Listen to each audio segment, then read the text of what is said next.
Vous vous souvenez de l'arnaque de chez Lidl avec les arbres fruitiers à moins de 4 €? Vous m'aviez dit de faire une entaille pour vérifier qu'ils sont vivants, et bah ils sont bien vivants. Du coup je les avais plantés, j'ai enlevé le cellophane, j'ai mis de l'urine avec de l'eau pour les booster un petit peu comme d'habitude. J'ai dégriffé mes racines et je les ai plantés, je vous avais laissé là si vous vous souvenez bien. Et bah j'ai été mauvaise langue, les fruitiers chez Lidl sont plutôt pas mal. Regardez-moi ça, il est magnifique.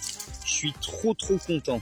Bon, c'est bien d'avoir planté quelques fruitiers, mais il va quand même falloir défricher un peu tout ce bazar pour pouvoir faire les pommes de terre. Comme vous le savez, je cultive directement dans une ancienne prairie. Je n'ai jamais retourné le sol, j'ai directement fait un apport de copeaux de bois. Et avant ça, j'avais laissé des tôles pendant à peu près 6 mois sur le sol pour tuer toutes les herbes. En effet, la privation de photosynthèse va tuer toutes les adventices non désirées. Malheureusement, certaines d'entre elles vont résister, notamment au niveau du système racinaire qui va ensuite repousser au travers du copeau de bois. Sans compter les plantes sur les côtés qui vont revenir progressivement. C'est la raison pour laquelle j'ai décidé de mettre des planches de bois qui vont donc protéger pour éviter le retour des indésirables. Ensuite, je suis parti également défricher mes boutures. Donc là, c'est tout simplement des morceaux de vigne que j'ai plantés dans la terre. J'espère que cette année, ils vont bien bourgeonner.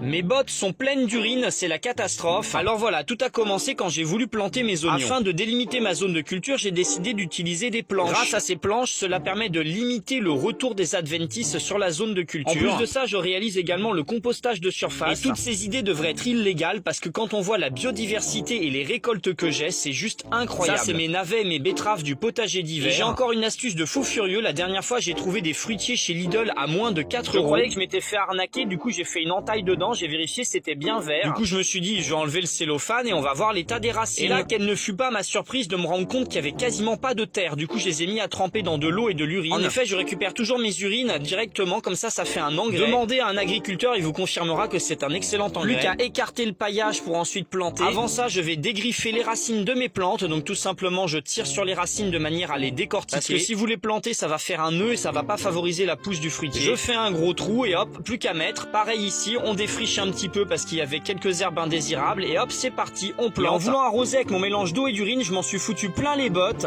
Je suis écœuré, je me suis tout fait voler. Vous vous rappelez, j'avais installé une petite serre à semis que j'avais fabriquée de manière temporaire. Bah, il n'y a plus rien de tout. Tout a été volé. J'avais fait notamment des semis de courge et des semis de maïs Inca. Vous savez, le maïs glace gemme qui est super joli. Et bah, tout a été dérobé. Vraiment, il ne reste plus rien. D'habitude, j'ai des problèmes avec les limaces, tu vois, c'est normal. Limaces, escargots, avec l'humidité qu'on a eue à cette saison, ils dévorent tout, tu vois. Mais tu vois, l'avantage avec les limaces, c'est qu'elles laissent le temps à tes plantes de germer. Sauf que là, toutes les graines ont été volées par des rongeurs, des rats, des souris, tout ce que tu veux. Et si tu regardes bien, il ne reste que des trous, plus rien. Ou alors des débris de graines. Si on regarde, on trouve des petits débris à droite à gauche. Ils ont tout emporté systématiquement en 2 jours. Donc déjà qu'avec l'humidité et le mauvais temps, il n'y a rien qui germe. Et dès que ça germe, ça se fait bouffer par les escargots et les limaces. Du coup, je décide de mettre ça à l'abri dans une petite serre que j'ai improvisée et je me fais tout bouffer par des rongeurs. Non mais c'est quoi ça, sérieusement? Je suis ultra dégoûté. Je suis à 2 doigts d'abandonner le potager pour cette année, je vous jure. Bon allez, je me démonte pas et je recommence tous mes semis. Mais cette fois-ci, je vais pas les mettre dans la serre, je vais les mettre dans la maison, hein, j'ai pas le choix, il faut qu'ils soient protégés et en hauteur.